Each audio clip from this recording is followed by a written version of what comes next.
Yo, it's Guido coming at you with the Tactics Talk. Welcome back. This happened on stream a few days ago. T28 HTC. Top tier, two-tier battle, 6s and 7s. Weird tank, but kind of cool. In its element, allowed to do what it does, it's a pretty awesome tank. So I'm just going to come around here, and we're going to find this guy. Trying to work around the edges of this thing, see if I can pixel snipe. Not quite. He sees me, gets a little worried. Look how much angle you have, how much azimuth you have on this gun. You can actually angle your front armor. You do have to watch out for the two turrets, the little ears, the buns, as I've heard them called. Poor Leo is just getting absolutely stomped.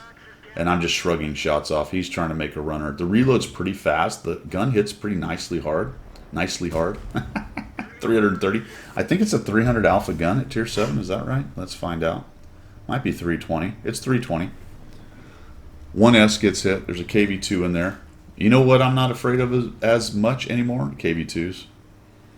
HE change.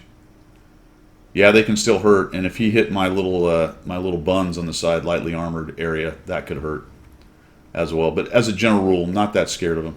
We got 1,200 damage. This just turns into a romple, and I am just alone and unafraid walking in here. They're terribly positioned, though. Nobody was over here. They're all stuffed into this little corner over here. You gotta love the azimuth, like I said, on this gun. We're just gonna thump him. We just drive and shoot. KV2 shows up. He's not looking at me, which is nice. That poor guy's hurting. He's making a runner. Takes another hit, goes down hard. 3045 is in the middle.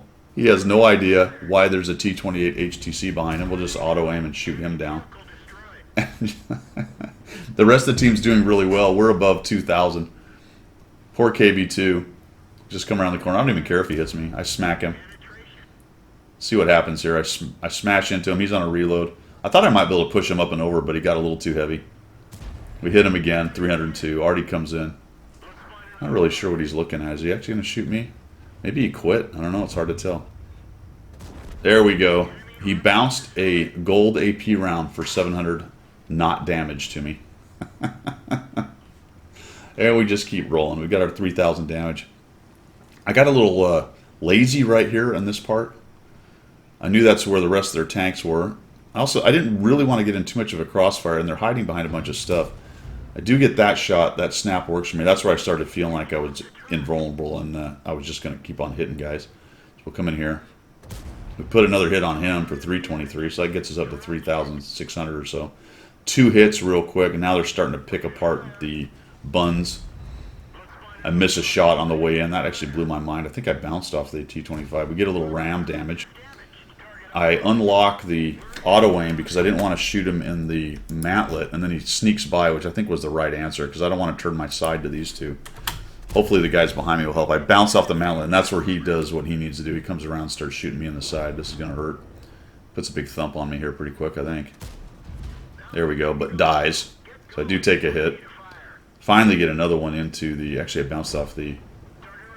Did I get the Panther? I don't remember. There we go. Final damage into the HT number 6, and we end up with 3,897 damage and just driving through everybody.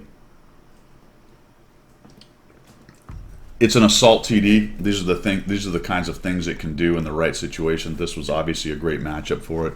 Just really quickly, one of the reasons I did this is I was looking at the enemy list over here. We got a Leo, a Panther, a Challenger. None of this stuff is particularly hard for this thing to deal with. All of them together, you know, the Panther M10 can pin you down by perma-tracking you. The Challenger can do some damage, but they don't tend to be in town.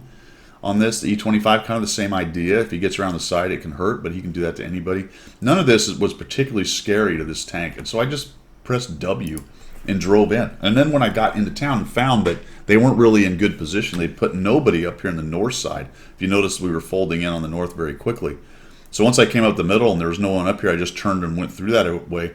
That brings me back in behind them over by the courtyard in the church. And then, of course, I just wrapped up everybody in the middle and then came around the corner, got out the KV2, and then pushed right back into what was left back there. It just becomes an absolute romple. P43 is lost. I don't know. What's he talking about? Anyway, there's some chat going on I wasn't paying attention to. That's all I've got for today, man. Sometimes you get the right situation. This is a pretty cool tank. A bit weird. I'm not saying it's an amazing, awesome, best tank ever, but certainly worth getting in the campaigns. I do enjoy that tank when I play it because it's at least unique, right? Very wide azimuth on the gun. Pretty well armored. Couple significant weak spots you got to deal with. Pretty good gun for tier 6. Thumping people for 320 damage. Sorry, tier 7. Thumping people for 320 damage is quite a bit of fun. There you go. That's all I've got. We will see you.